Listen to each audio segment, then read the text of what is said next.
ڈر جائے ماحول کے خونی منظر سے، اس دور میں جینا لازم ہے جس دور میں جینا مشکل ہو۔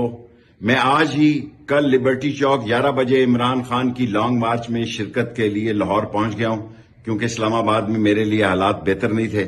ساری قوم سے اپیل کرتا ہوں کہ اس لانگ مارچ کو تاریخی اور حقیقی طور پر اس ملک کی آزادی کا پیش خیمہ بنایا جائے۔ جوش، جذبے، ہمت، تنتنے اور دبدبے سے اس میں شرکت کی جائے۔ میں بھی کل 11 بجے لبرٹی چوک شرکت کروں گا۔